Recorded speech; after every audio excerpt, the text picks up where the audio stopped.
প্রথমেই WWE money in the ব্যাংকের বিষয় বলবো। আপনাদের যেমন কালকে বলেছিলাম ডাব্লিউডাব্লিউ ব্যাকল্যাশ অ্যানাউন্স করেছে। আমার মনে হয় আস্তে আস্তে ডাব্লিউডাব্লিউ পোস্ট রেসেলমেনিয়া ইভেন্ট গুলো অ্যানাউন্স করে দিবে। আর মানি ইন দ্য ব্যাংক নিয়ে যে আপডেটটা সেটা আমি আপনাদের বলি। আর রিপোর্টটা কনফার্ম না, বাট আপনারা এটা ধারণা করতে পারেন যে এমনটাই হবে।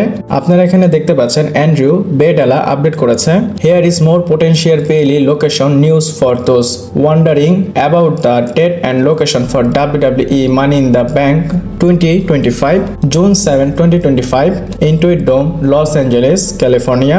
সে বলতেছে লস অ্যাঞ্জেলেস ক্যালিফোর্নিয়াতে ইনটুইট যে ডোমটা আছে সেখানে মানি ইন দ্য ব্যাংক হবে। আর আপনারা 2025 সালের মানি ইন দ্য ব্যাংকটা সেখানে দেখতে পারেন। নেটফ্লিক্সের রয়ের যে এপিসোডটা ছিল ফার্স্ট রয়ের এপিসোড, সেটা যেখান থেকে হয়েছে মানি ইন দ্য ব্যাংকটাও সেখান থেকে হবে। আর এই রিপোর্টটা জাস্ট আর্লি রিপোর্ট, এইটা এখনো কনফার্ম হয়নি, বাট খুব তাড়াতাড়ি আপনারা এটা জানতে পারবেন। যদি জুনে মানি ইন দ্য ব্যাংক হয়ে যায় তাহলে জুলাইতে আপনারা সৌদি আরবিয়ার শো দেখতে পারবেন। আর সৌদিতে যদি ইভেন্ট হয় WWE x, UFC x, boxing x, এই ইভেন্ট আপনারা দেখতে পারেন, মানে টিকিওর একটা ইভেন্ট হবে। আর যদি মানি ইন দ্য ব্যাংক 7 জুনে হয় তাহলে আমরা বাংলাদেশে 8 জুনে দেখতে পারবো। আর আপনাদের কেমনটা কমেন্ট করে জানাবেন। আর আজকে অনেক আপডেট দেবো, চলুন শুরু করা যাক। Hello viewers, welcome to Rachel Bangla BD. প্রথমে অ্যালেস্টার ব্ল্যাকের বিষয় বলবো। আর আপনাদের কিন্তু আমি বলেছিলাম অ্যালেস্টার ব্ল্যাক ডাব্লিউডাব্লিউতে আসতে পারে, আর AEW তো তাকে রিলিজ করে দিয়েছে। আর এখন দেখে মনে হচ্ছে ডাব্লিউডাব্লিউ তাকে নিয়ে আসবে বা সাইন করেছে। স্ম্যাকডাউন যারা দেখেছেন তারা কিন্তু জানেন একটা ভিডিও প্লে করেছিল ডাব্লিউডাব্লিউ, আর সেই ভিডিওটা কিন্তু পুরো অ্যালেস্টার ব্ল্যাকের থিম ছিল। কেমন ছিল, যেমন হোয়াইট স্মোক দেখেছিলাম, তারপর 4 লেখাও ছিল। আর এটা ধারণা করতেছে ফ্যানরা যে অ্যালেস্টার ব্ল্যাকের টেস্ট করতেছে ডাব্লিউডাব্লিউ এই ভিডিওর মাধ্যমে। আপনারা জাস্ট ওয়েট করেন, ডাব্লিউডাব্লিউ যখনই টিগার পুল করবে তখনই আপনারা অ্যালেস্টার ব্ল্যাককে ডাব্লিউডাব্লিউতে দেখতে পারেন। আপনাদের একটা প্রশ্ন করব, এখানে যেহেতু 4 লেখা, সে কি 4 দিন পরে আসবে নাকি 4 সপ্তাহ পরে আসবে বা 4 মাস পরে আসবে, কোনটা মনে হয় কমেন্ট করে জানাবেন। বাট এটা বলবো, সে যে আসবে ডাব্লিউডাব্লিউতে এটা অনেক বেশি ক্লোজ, মানে সে খুব কাছে চলে এসেছে। এরপর বলবো রে ফিনিক্সের বিষয়। শুধু অ্যালেস্টার ব্ল্যাকের না, এখানে ডাব্লিউডাব্লিউ রে ফিনিক্সেরও টিজ করেছে সে যে আসবে। তার যে ভিডিওটা সেটা একদম অবভিয়াস, এটাই রে ফিনিক্স। এবং রে ফিনিক্সের ভিডিওতে কিন্তু আমরা শ্যাডো দেখতে পেরেছি, সে তারপর সেলুটও দিয়েছে। আর সেই থিমটা কিন্তু অরেঞ্জ থিম ছিল। যদি আপনারা ভালো মতো দেখেন ছবিটা, এখানে কিন্তু একদম ক্লিয়ার রে ফিনিক্সকেই দেখা যাচ্ছে। এছাড়াও আপডেট এসেছিল, হয় ডাব্লিউডাব্লিউ তাকে সাইন করেছে, না হয় সাইন করবে। এখন ফাইনালি বলতে পারি সামনে আমরা রে ফিনিক্সকে দেখতে পারবো। আর এটা শিওর প্যান্টার মতো খুব ভালোভাবে তাকে প্রেজেন্ট করবে, এর জন্য ডাব্লিউডাব্লিউ তার ভিডিও প্যাকেজ দেখাচ্ছে। সেম জিনিসটা কিন্তু প্যান্টার ক্ষেত্রেও হয়েছিল। প্যান্টা যখন আসবে তার আগে কিন্তু অনেক ভিডিও আমরা দেখেছিলাম এরকম। আর ঠিক প্যান্টার ভাই রে ফিনিক্সেরটাও ডাব্লিউডাব্লিউ দেখাচ্ছে। এন্ড আপনাদের এটাও বলে দেই, প্যান্টা এবং রে ফিনিক্স একসাথেই থাকবে, ডাব্লিউডাব্লিউ এটাও প্ল্যান করতেছে। এরপর রোমান রেন্স এবং সিএম পাঙ্কের বিষয় বলবো। আপনারা জানেন স্ম্যাকডাউনে পল হেমেন এসে বলেছিল, তোমাদের কারো যদি রোমান রেন্সের সাথে কথা বলতে হয় সোজা স্ম্যাকডাউনে চলে আসো এবং তার সাথে কথা বলো। এবং তারপরে সিএম পাঙ্ক তার ইনস্টাগ্রামে একটা ডে দিয়েছে, আপনারা এখানে দেখতে পাচ্ছেন, এবং লেখা আছে সিইও বোলোনা @রোমান রেন্স, মানে রোমান রেন্সকে ট্যাগ করেছে। স্ম্যাকডাউন কিন্তু বোলোনা থেকে হবে, আর সেখানে ফেস করবে, মানে ফেস টু ফেস হবে রোমান রেন্স এবং সিএম পাঙ্ক। এটা বলতে পারি সামনের স্ম্যাকডাউনটা অনেক বেশি স্ট্যাক হবে, কারণ সেখানে রোমান রেন্স থাকবে, সিএম পাঙ্ক থাকবে, আর এখানে তো পল হেমেনও থাকবে। অবশ্যই ফেভারের বিষয়টা চলে আসবে। আর আপনাদের কি মনে হয় এদের সেগমেন্টে কি হবে, অবশ্যই কমেন্ট করে জানাবেন। এরপর লিলিয়ান গার্সিয়ার বিষয় বলবো। আর তার অ্যানাউন্স করা শেষ হয়ে গিয়েছে, মানে সে আর অ্যানাউন্স করবে না। স্ম্যাকডাউন শেষ হওয়ার পর সে একটা ভিডিও পোস্ট করেছে এবং সেখানে কনফার্ম করেছে সে আর অ্যানাউন্স করবে না। আপনারা তার জায়গায় অন্য একজনকে অ্যানাউন্স করতে দেখবেন, এবং সে ইন্টারনালি অন্য একটা কিছুতে কাজ করবে ডাব্লিউডাব্লিউর ভেতরে, এবং তাকে আপনারা স্যাটারডে নাইট মেইন ইভেন্টেও রিং অ্যানাউন্স করতে দেখবেন। কিন্তু SmackDown Monday night Raw weekly শোতে সে অ্যানাউন্স করবে না। যখন স্যামান্থা চলে গিয়েছিল, লিলিয়ান গার্সিয়া কিন্তু তাকে রিপ্লেস করেছিল। পাশাপাশি অ্যালিসিয়া টেইলরও খুব ভালো অ্যানাউন্স করতেছে। আমার মনে হয় একটা সময় লিলিয়ান গার্সিয়াকে হল অফ ফেমে ইন্ডাক্ট করবে। সে কিন্তু অনেক আগে থেকে অ্যানাউন্স করতেছে। আর সে তো বলেছে স্যাটারডে নাইট মেইন ইভেন্টে সে কাজ করবে, আর আলাদা যে ডাব্লিউডাব্লিউ এর প্রজেক্ট সেখানে সে কাজ করবে। আপনাদের এই বিষয়ে কেমন ধারণা কমেন্ট করে জানাবেন। এরপর র্যান্ডি অর্টন এবং জন সিনার বিষয় বলবো।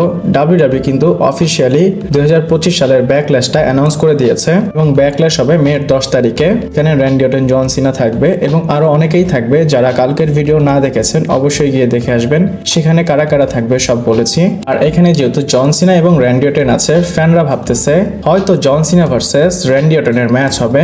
ডাব্লিউডাব্লিউ যেহেতু জন সিনাকে ব্যাকল্যাশ অ্যানাউন্স করেছে, নিশ্চয়ই জন সিনা চ্যাম্পিয়ন হয়ে সেখানে যাবে। চ্যাম্পিয়ন হয়ে গেলে একবার রেসলমেনিয়াতে অবশ্যই জন সিনা কাকে ফেস করবে, এইখানে ফ্যানরা বলতেছে র্যান্ডি অর্টনকে ফেস করা উচিত। আমি বলবো তাদের ম্যাচটা ভালো হবে, ফিউডও ভালো হবে দেখতে, কিন্তু আমার মনে হচ্ছে না হুট করে রেসলমেনিয়ার পরে র্যান্ডি অর্টন ভার্সেস জন সিনার ম্যাচ ডাব্লিউডাব্লিউ করাবে। আমার মনে হচ্ছে ব্যাকল্যাশে র্যান্ডি অর্টন কনফার্ম করতে পারে, বাট তাদের ফিউড শুরু হবে না। কিন্তু ফ্যানরা ডিমান্ড করতেছে র্যান্ডি অর্টনের ম্যাচ জন সিনার সাথে যেন হয়, আর করলে তো আমাদের জন্যই ভালো। আপনারা কি মনে করেন কমেন্ট করে জানাবেন। এরপর গুন্থার এবং এজ স্টাইলের বিষয় বলবো। ডাব্লিউডাব্লিউ গুন্থার এবং এজ স্টাইলের ম্যাচটা লাইভ ইভেন্টেই করেছে এবং তাদের ম্যাচটা স্টিল কেজ ম্যাচ ছিল। আর ডাব্লিউডাব্লিউ কিন্তু তাদের ভিডিওটা পোস্ট করেনি, তারা হয়তো ডাব্লিউডাব্লিউ চ্যানেলে না করে ডাব্লিউডাব্লিউ যে ভল্ট চ্যানেল সেখানে পোস্ট করবে। আর ভিপিএন দিয়ে কিন্তু সেটা দেখতে হয়, আপনারা ভিপিএন দিয়ে ইউটিউবে সার্চ দিলে ডাব্লিউডাব্লিউ ভল্ট, তাহলে কিন্তু এদের ম্যাচটা দেখতে পারবেন। আর যদি এই ম্যাচের কথা বলি, এই ম্যাচে এজ স্টাইল হেরে গিয়েছে, গুন্থার জিতেছে।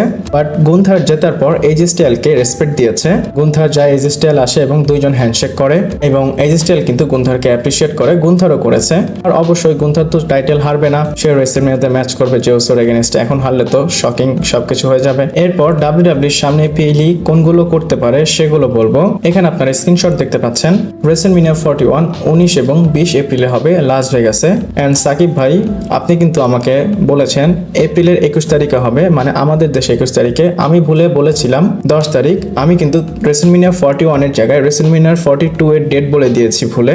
রেসলমেনিয়া 42 হবে এপ্রিলের 11 তারিখ এবং এপ্রিলের 12 তারিখে, আর রেসলমেনিয়া 41 হবে এপ্রিলের 19 এবং এপ্রিলের 20 তারিখে।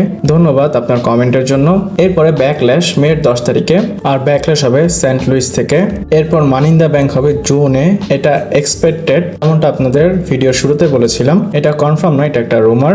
আর money in the bank Los Angeles থেকে হবে। দেন এভলিউশন রুমার আছে, এটা হতে পারে, এটা হচ্ছে উইমেন্স এভলিউশন, আর এটা হবে জুলাইয়ের 5 তারিখে। দেন সামার স্ল্যাম, এটা তো অফিসিয়ালি অ্যানাউন্সই করা হয়েছে আগস্টের 2 তারিখ এবং 3 তারিখ, এটা নিউ জার্সি থেকে হবে। 3 তারিখ এবং 4 তারিখে দেখতে পারবো।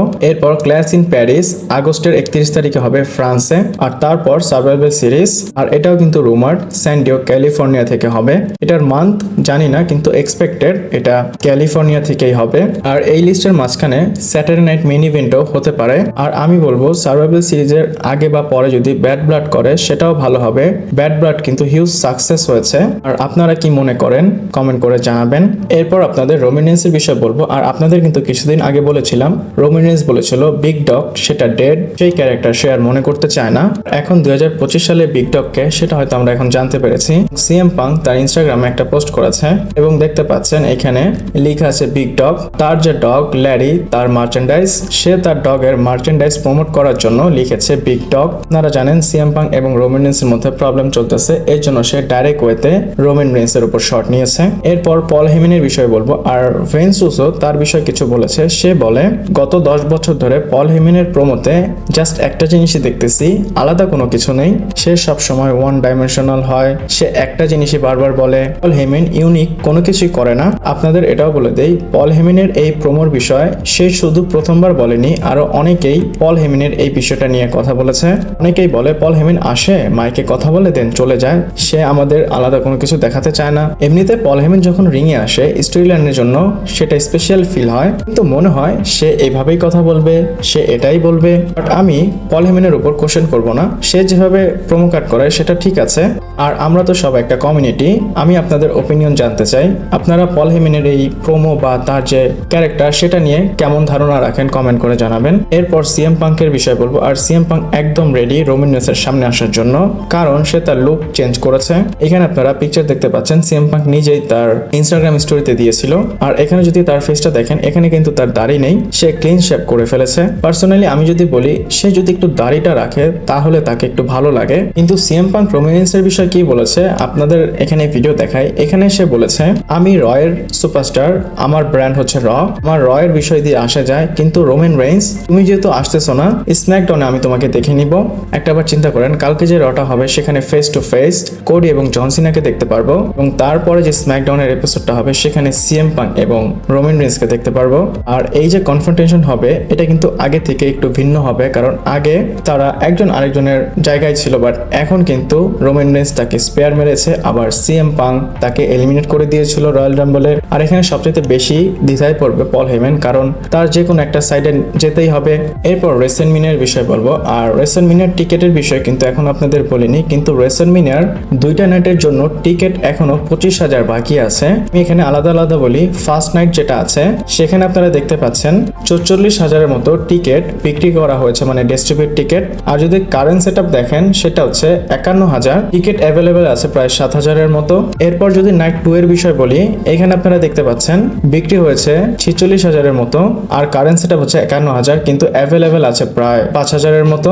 আমি তো এক্সপেক্ট করেছিলাম রেসেলমিনিয়ার জন্য টিকিট ভালো মতো সেল হবে, বাট ডাব্লিউডাব্লিউ টিকিট সেলই করতে পারতেছে না। আর আরেকটা বিষয় আছে, টিকিটের কিন্তু অনেক প্রাইস তারা রাখছে, single ticket plus combo ticket, অনেক দাম। আপনারা যদি তাদের ওয়েবসাইটে গিয়ে দেখেন তারা যে প্রাইস রাখতেছে সেটা দিয়ে আপনারা একটা সেকেন্ড হ্যান্ড বাইকও নিতে পারবেন।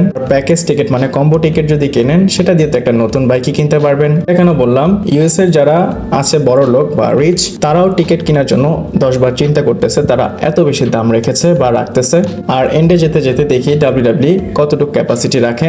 আর আজকের ভিডিওটা এই পর্যন্তই ছিল। ভালো লাগলে লাইক, কমেন্ট, শেয়ার, সাবস্ক্রাইব করে পাশে থাকবেন। পরবর্তী ভিডিওতে আবার দেখা হচ্ছে।